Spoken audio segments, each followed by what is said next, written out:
Good morning, everybody. This is another edition of the Passball Show, brought to you by JohnPielli.com, as well as St. Aloysius Church and School in Jackson, New Jersey. Lots of stuff we're going to get into. I hope everybody enjoyed their Thanksgiving.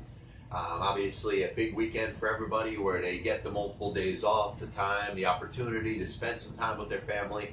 And in our Nobody's Listening segment of the show today, we're going to touch a little on that. So I do have a little non-sports related discussion and topic to bring up, but it won't be until later on in the program. Obviously, you got Michigan, Ohio State today, which I think is going to draw a lot of attention, especially if you're a college football fan, and even if you're not a college football fan. And I don't claim to be.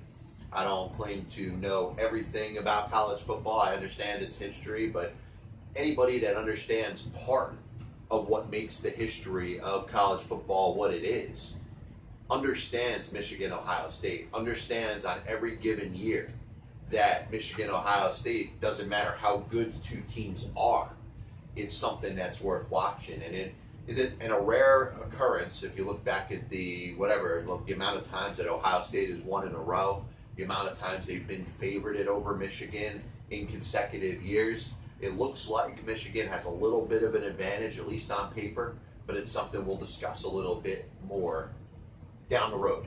Just a reminder, if you want to be part of the show, you can give the show a call, 732-364-3598. You could also comment on the Periscope and Facebook Live feed.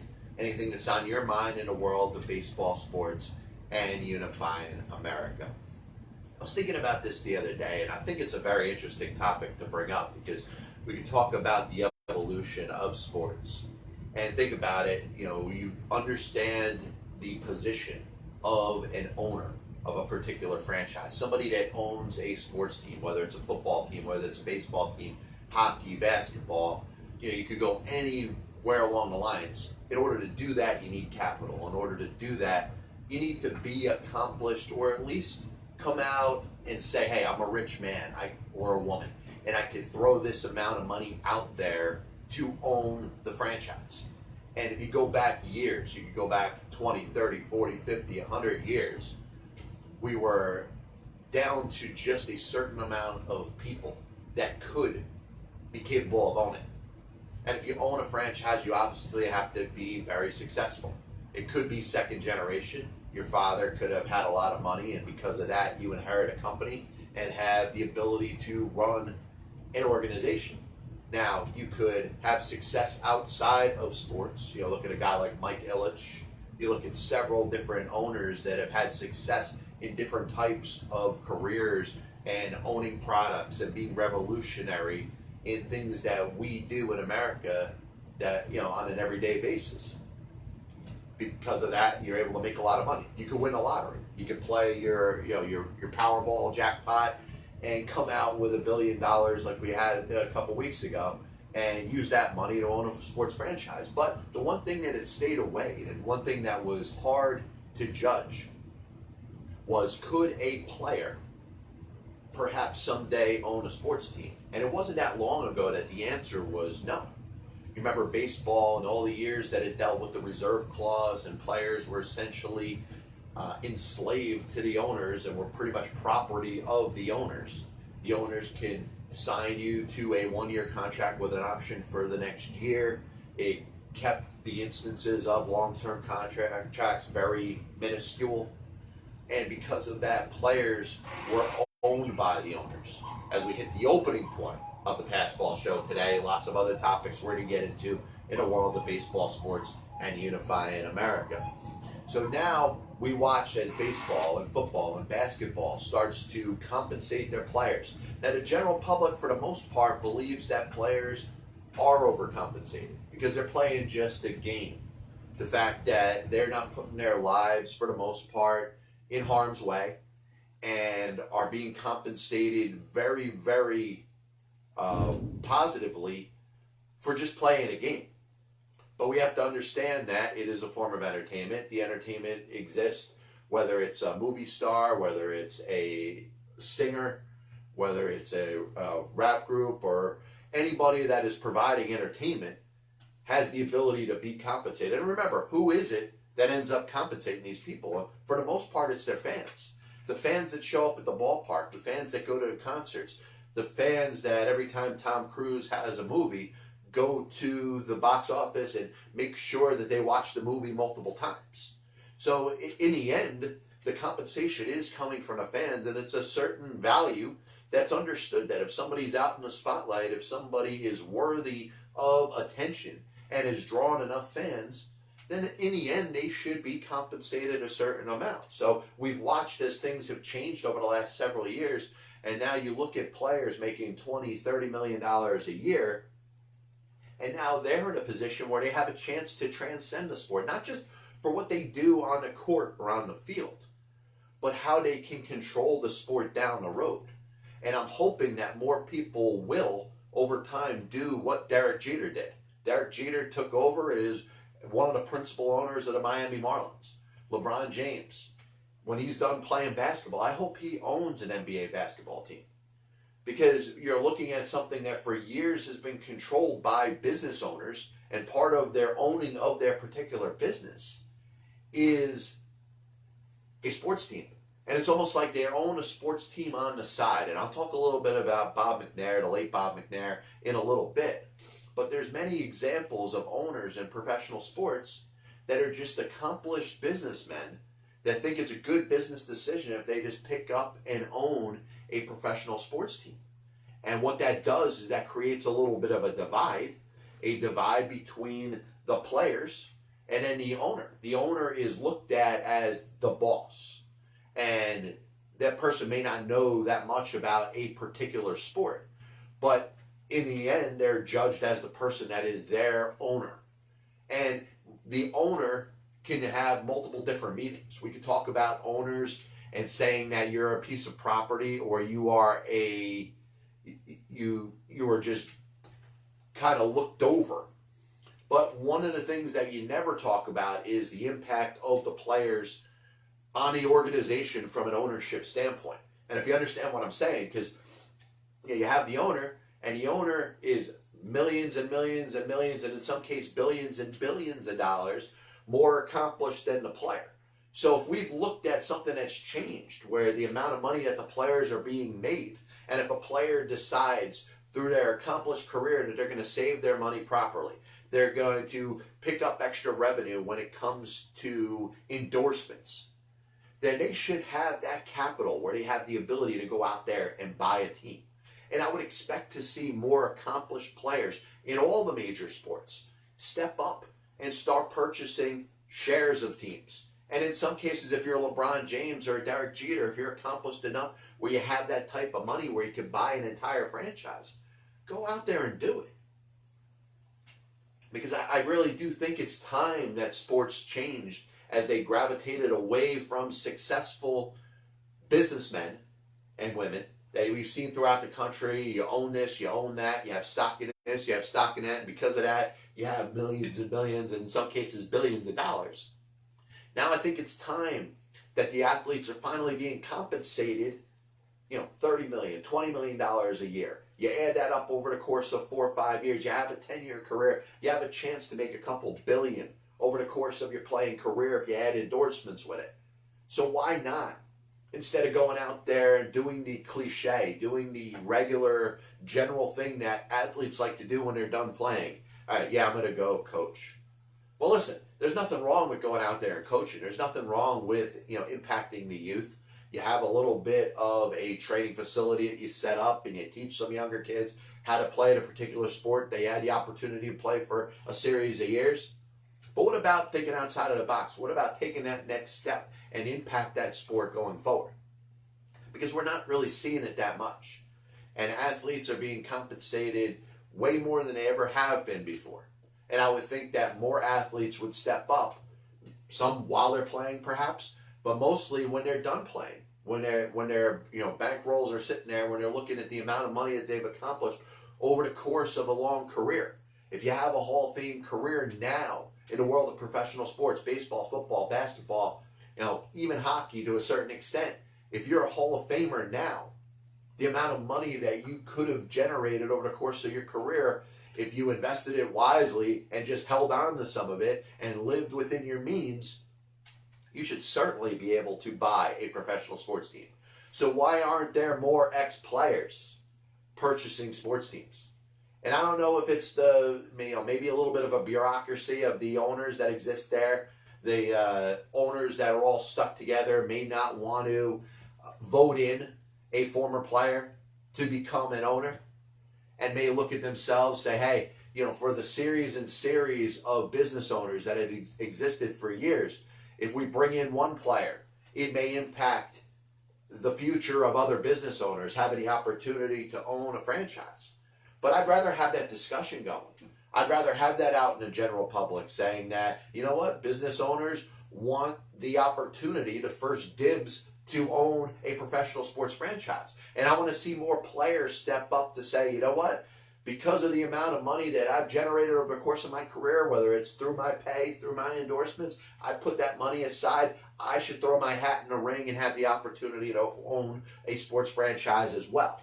And if at least that goes out in the general public, you have the battle that exists between the players that want to be owners and then the old guard of the owners that have existed, the successful businessmen that have said, hey, I got enough money, let me go buy the Yankees, let me go buy the Boston Celtics. They're doing it maybe because they have some interest in sports, but mostly because they can. And you think of the answer to any question, why do people do what they do?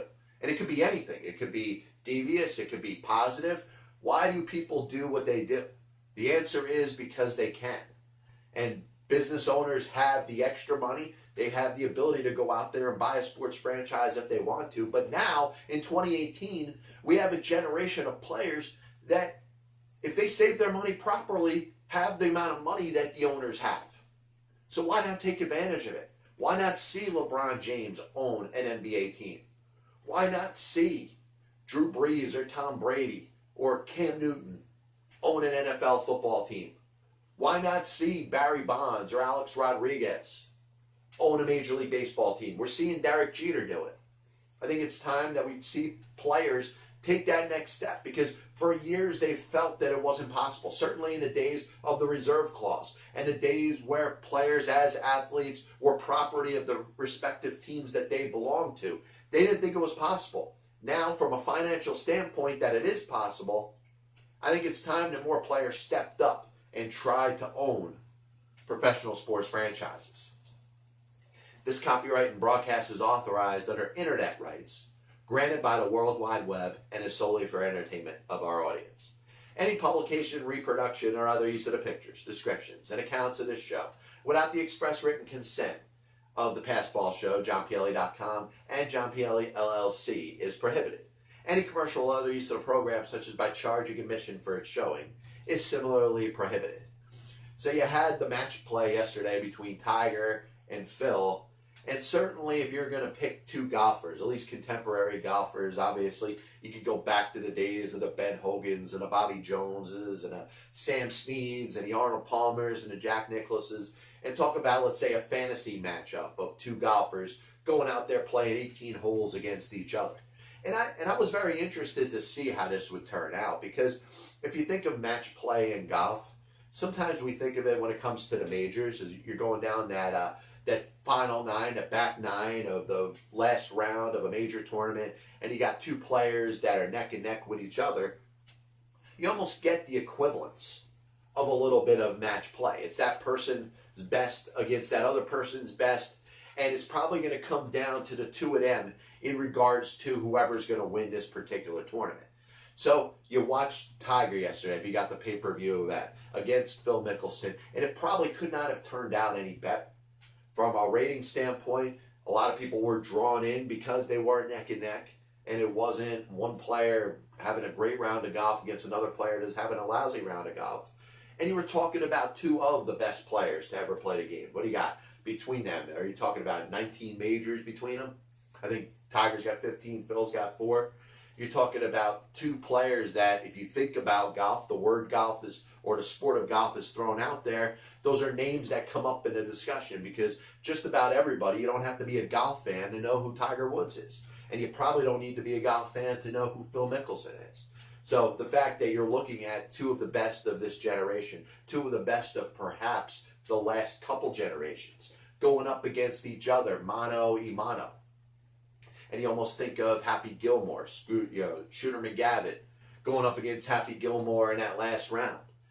And to see who can outperform the other. Now, I'm a little bit lukewarm to, I don't know how interested I am in wanting to see match play in golf on a consistent basis. Because I think as well as it went yesterday, and it certainly did, if you're talking about a scenario, the people that put this thing together for the PGA and set it up for pay-per-view with Tiger Woods against Phil Mickelson could not have envisioned a better scenario. Goes beyond 18 holes. They play 22 holes. The fourth playoff hole, Phil wins.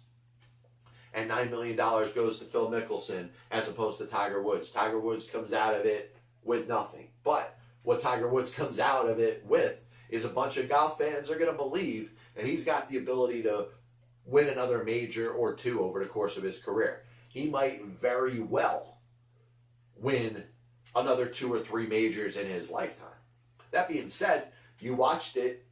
If you were hoping from a golf fan standpoint that it would gain a little traction, it probably came out the best way possible. Now, do I believe in match play down the road? I think you're going to have many worse scenarios than what you saw last night. Now, if you're like Lucky Alex and didn't find any interest in it, Tiger versus Lefty equals yawn. If that was your impression of what you saw last night, then you're certainly not going to be a fan of match play in golf for anybody else. Because you're looking at two golfers who obviously had the name recognition to them. And in addition, you had them play a competitive match where they were right near each other the entire time. Tied through 18 holes, tied through 19 holes, tied through 20 holes, tied through 21 holes. So, from that standpoint, if you didn't find any enjoyment in it, you're certainly not going to find any enjoyment if it's, let's say,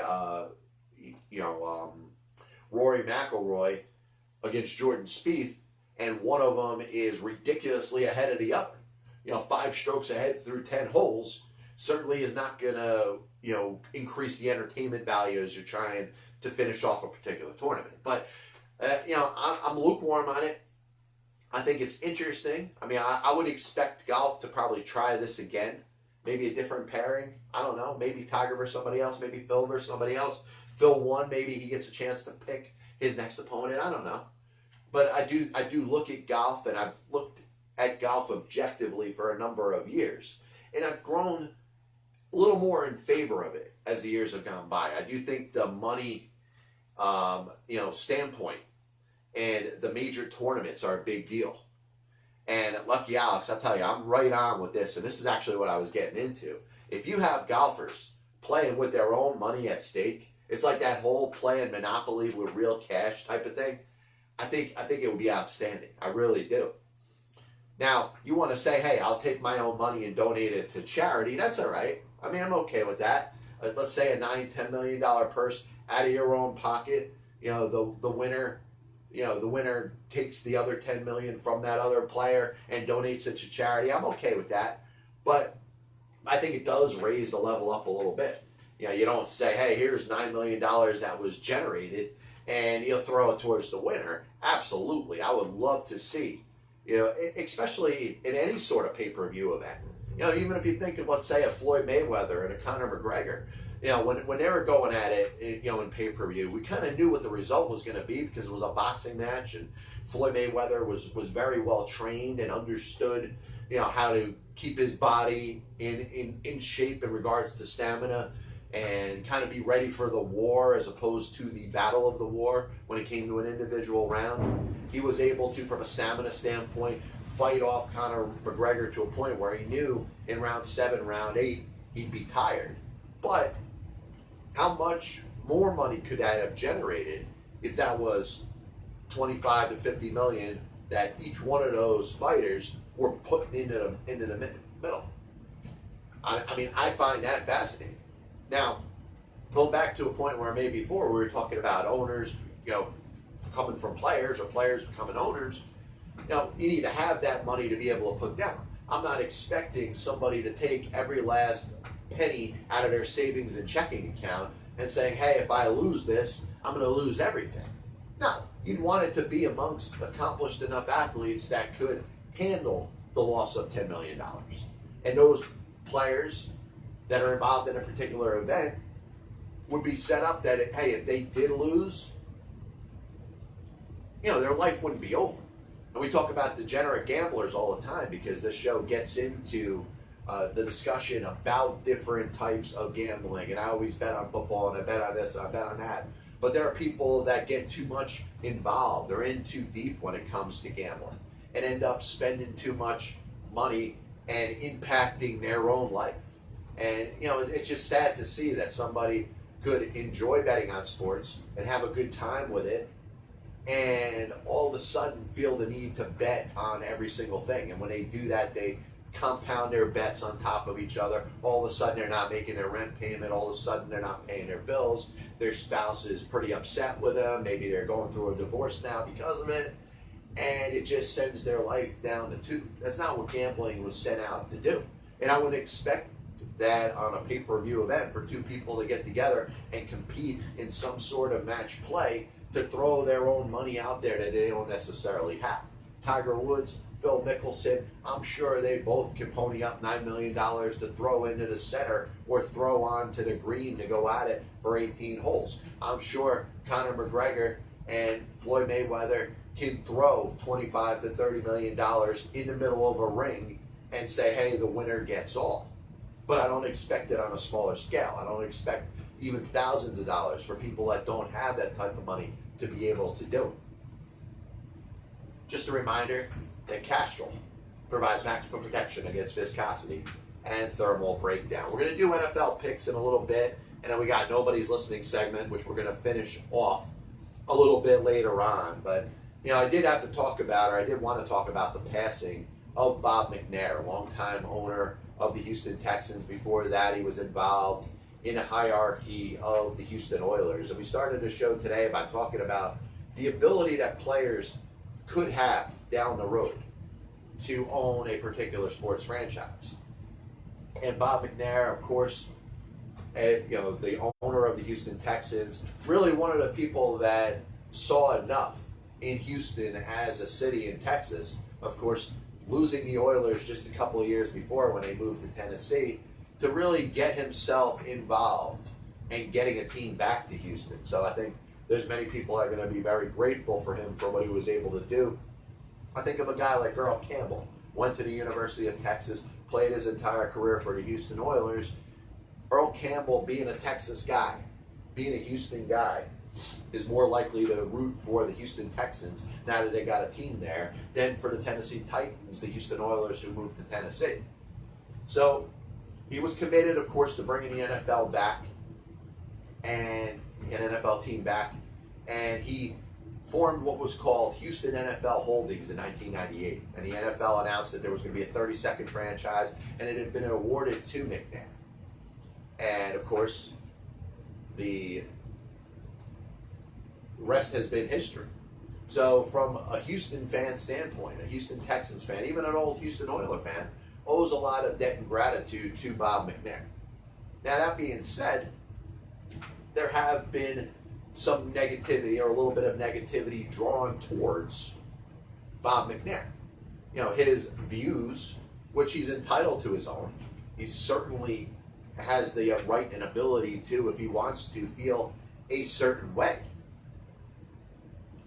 I understand why there was some backlash in his mentality towards the players that were protesting. Now, I don't want to turn this particular show into a discussion about that because we've done it a number of times. We've had a number of discussions about, first of all, my views on the players' protests, which I believe they have the right to. The other side of it, if an owner of a team does not want that type of distraction, they have the right to not employ said player. So I take that, because that's been my view all along on this topic, and apply it to Bob McNair.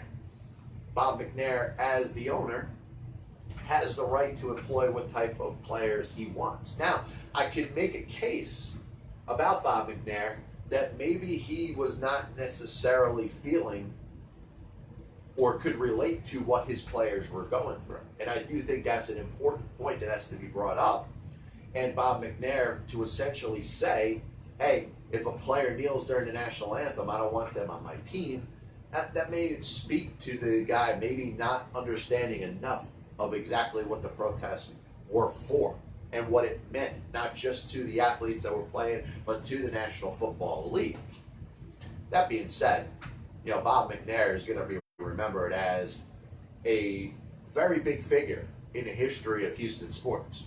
And prior to becoming the Houston Texans owner, he had involved himself, of course, was very successful, was an owner of power plants in New York and West Virginia, and was pretty much the prime example of the type of owner that I was talking about before.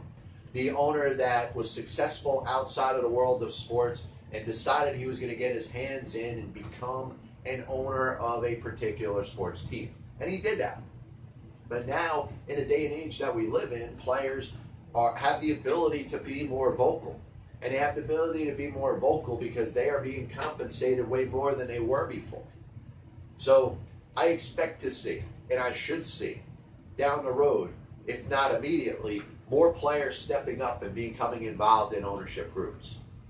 And if they do that, I think they have more of an impact in their sport, more of the ability to control their own sport, and more of the ability to relate to the players that are playing the same sport. And I think Major League Baseball and a guy like Charlie Comiskey years ago with the Chicago White Sox, a person that managed in a game, a person that played in a game, but when he became an owner of the owner of the Chicago White Sox, could not relate to the players of that time. He was used to, when he was a player, not being able to make ends meet, having to have a second job, having to have an off-season job. And the thought that players would think that they deserved to get paid more money than he did when he was a player was something that he would not tolerate. So all of a sudden he became businessman, he became the owner, the figurehead, the person, the man, and tried to control what the players were being made on his particular team. Of course, that led to the Black Sox scandal and the White Sox throwing the 1919 World Series. But for whatever reason, there's always been this separation between owners and players. And I just think there's a simple solution. We're talking about players being compensated the way they are. If you're able to make money, if you're able to do save, put money aside, why not more players involved in owning sports franchises? And I say hello to Douglas. He's from Venezuela. Welcome. Appreciate you coming in, joining the show. Anything else that's on your mind in the world of baseball, sports, and unifying America. So Bob McNair passes away at the age of 81. He'll certainly be missed. Certainly a lot he did for the community of Houston, especially during the hurricanes, and of course bringing pro football back to Houston. So I did want to get into my NFL picks for the week, and I'll make it pretty quick. And I'll be serious. When it comes down to it, a very disappointing week last week. We're in a spot where things are, the chances right now of having a winning record when the season is over is not very good.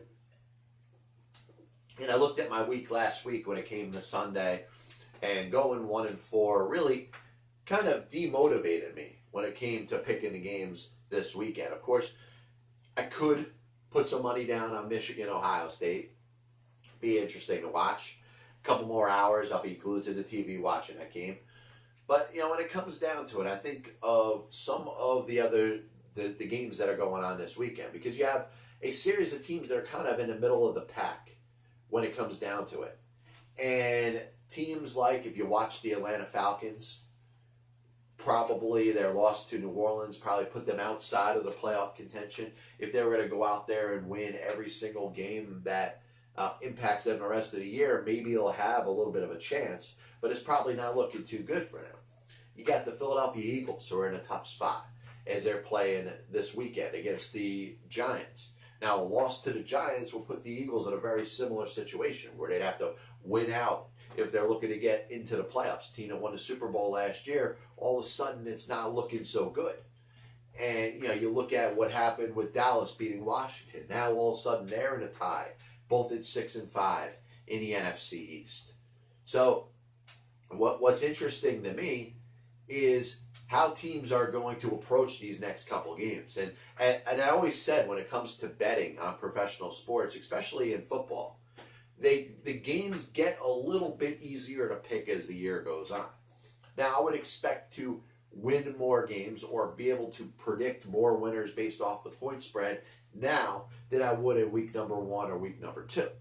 And because of that, I feel a little more confident. I did pass on the Thanksgiving Day games, but as soon as I get some sort of help with the internet here, we'll start our NFL picks. But I can't, in all honesty, I can't waste any more time talking about this.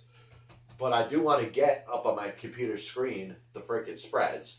So we're going to have to go to a different type of site to do that. But, you think of a team like Seattle, they weren't given a lot of respect when the season started.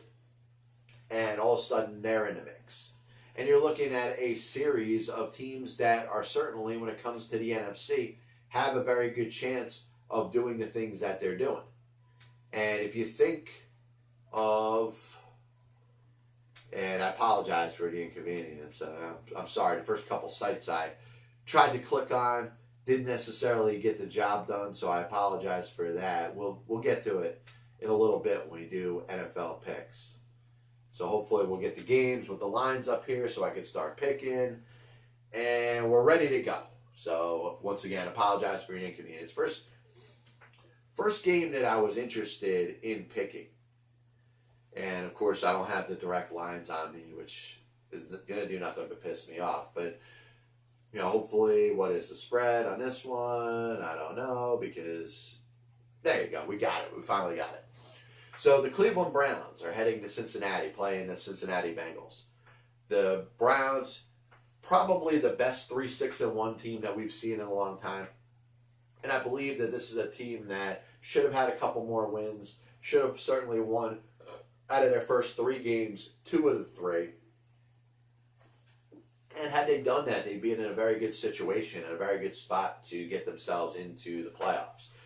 Now, the Bengals, you look at Hugh Jackson going from being the Browns coach to being a consultant or involved in the coaching staff with the Cincinnati Bengals. I don't think that necessarily is going to help the Bengals. You talk about John Gruden years ago when he was the coach of the Oakland Raiders for a long time, of course is now, but ends up going to Tampa Bay, and coincidentally it's the Buccaneers and the Raiders in the Super Bowl. He knew more about the Oakland Raiders than the Raiders did. I don't think the same thing's going to apply to Hugh Jackson here. I like the Browns kind of having a mentality of having nothing to play for. Had they had a couple more wins, and maybe this was a game that was going to determine whether they were going to get in the playoffs or not get in the playoffs, I figured they'd be in a little bit more trouble. But I like the line. They're getting 2.5. They're at Cincinnati. So give me Cleveland plus 2.5 at Cincinnati. Next game we're going to talk about. Going to have to put in on this. I think you look at the Giants and Eagles, and what drew me to this game was the spread. And the Giants have won 2 games in a row and are in a spot where certainly a playoff appearance is something that's not out of the realm of possibility, but we're trying to think of it from a realistic standpoint. They're not going to the playoffs this year. They're not really going anywhere when it comes to 2018. Now, I think you could go back and remember what happened with the earlier game in the year when the Philadelphia Eagles had themselves an advantage, being the Super Bowl champions, but they're sitting there at 4-6, and honestly, they're looking at their season as being very close to being over. And the reason that it's over is because from a secondary standpoint, they can't stop anybody.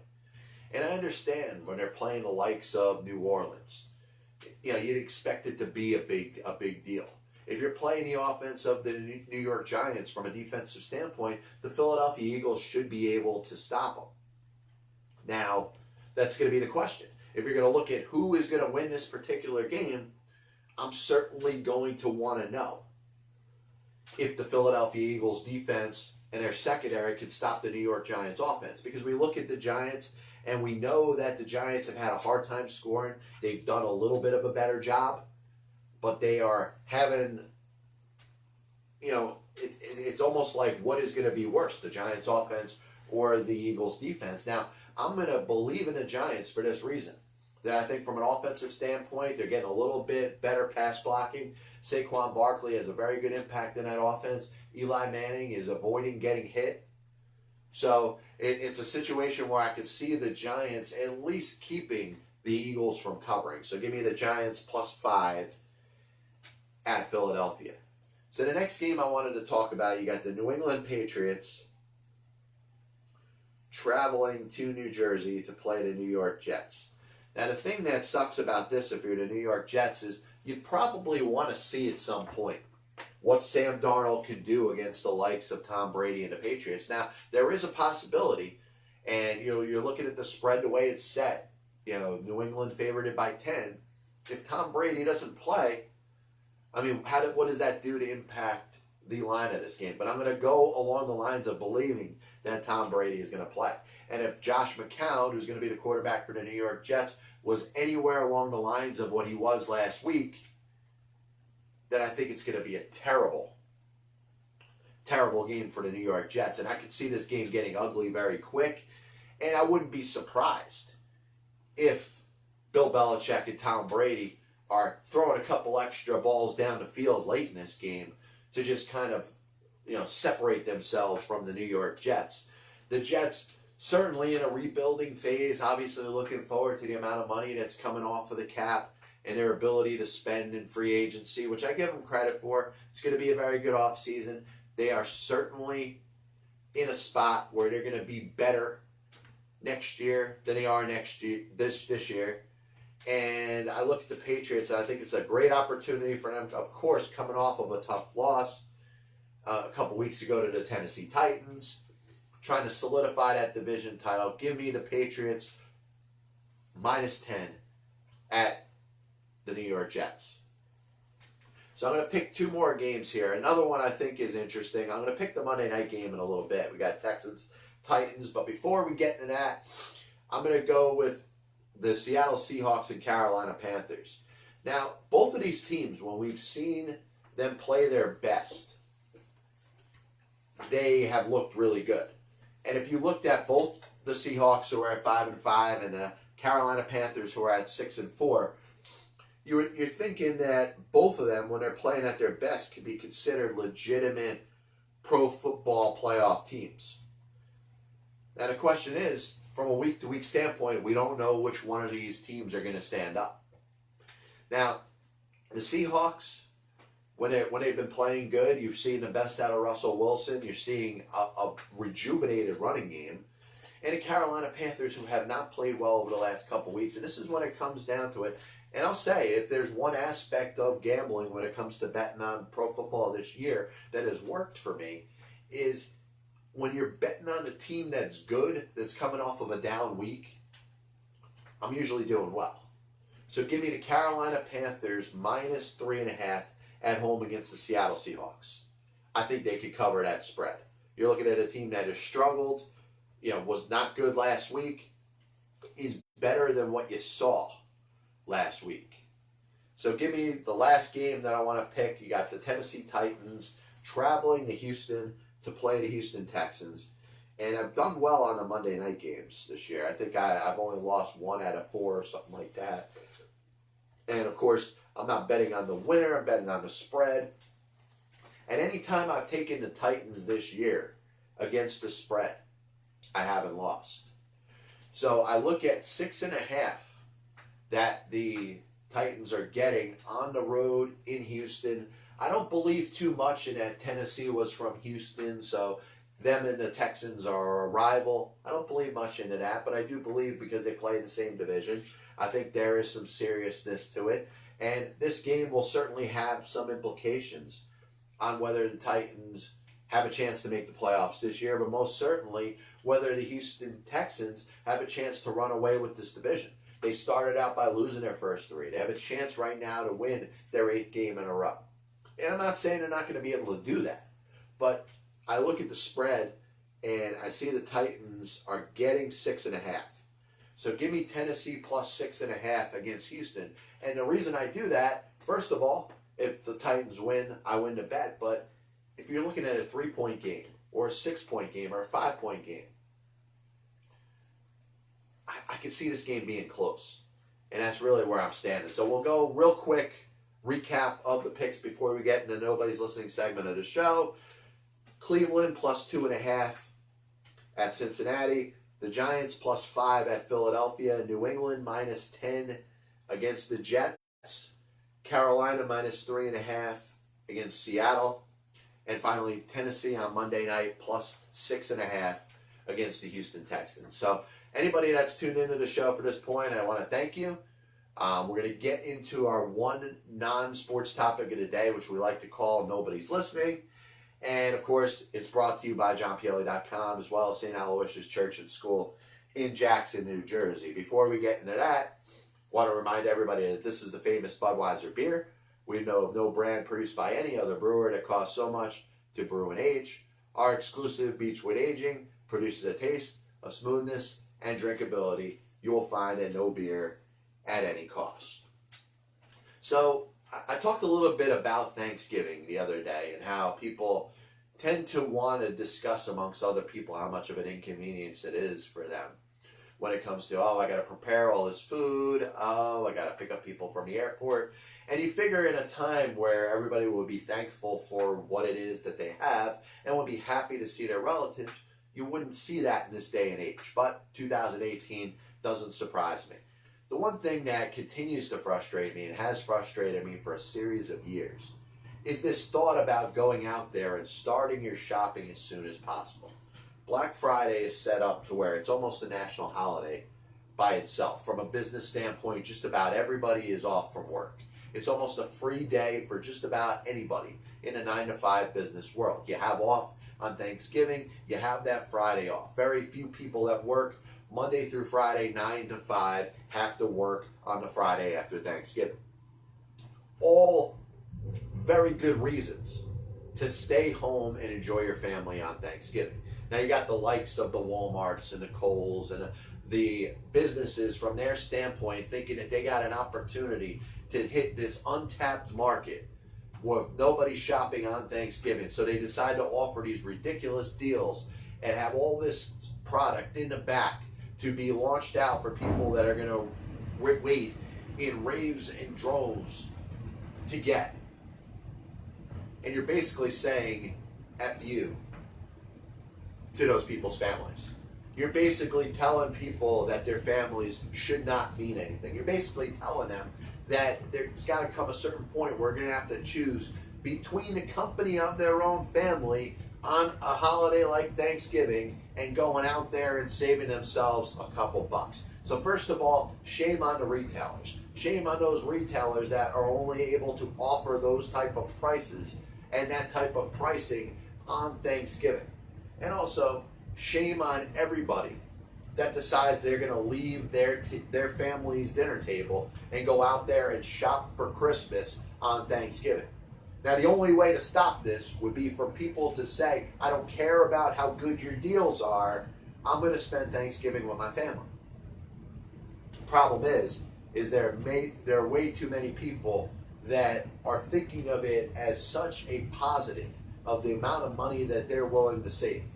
Yet those kids that they're trying to get presents for and getting a good deal on something that kid's going to be happy about on Christmas or whatever holiday that they celebrate, Hanukkah, Kwanzaa, whatever,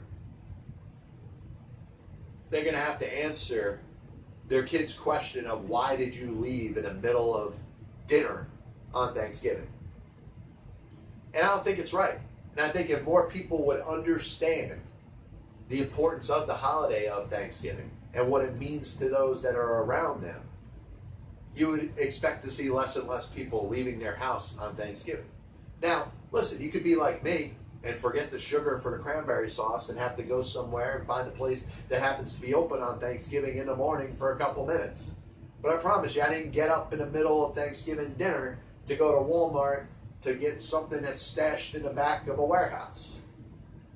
So once again, try to use some, I don't know, you're talking about intelligence that you're using by saving money.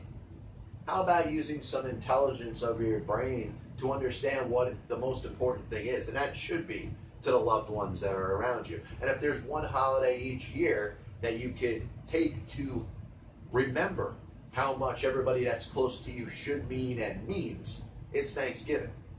So shame to everybody that went out there and went out shopping on Thanksgiving Thursday. Little recap of the show today. Rest in peace, Bob McNair, the owner of the Houston Texans, brought football back to Houston, obviously a successful business owner. And, I spoke about the importance of players to maybe have more of an impact in the run of sports today. More players are getting into front offices. You're looking at Derek Jeter becoming, at some point, the majority owner of the Miami Marlins, which I expect that he will. LeBron James potentially thinking about owning a basketball franchise when he's done playing. Players have the ability, right now from a financial standpoint, to be able to become owners. And we talk about the disparity that has existed for years between owners and players. What way to bridge that gap by having more players get involved in ownership?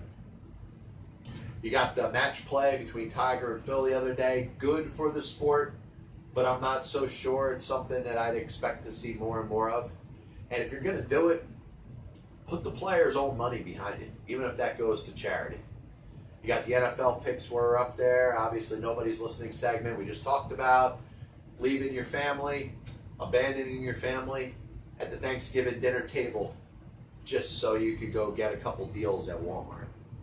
We'll be back with you next week. Once again, this is the Passball Show brought to you by JohnPLA.com, as well as St. Aloysius Church and School in Jackson, New Jersey. God bless you. Certainly watch the Michigan-Ohio State game, which I'm going to be watching today. Gun to my head, I tell you, Michigan pulls it off. It's going to be close. I think the fact that it's in Ohio and the fact that Ohio State has been a better team over the past several years. I think they're going to build off the energy of their crowd, but I do believe that Michigan is the better team. So I can see Michigan winning by less than 3 points. See you next week. God bless you, and as always, I'll see you on the other side.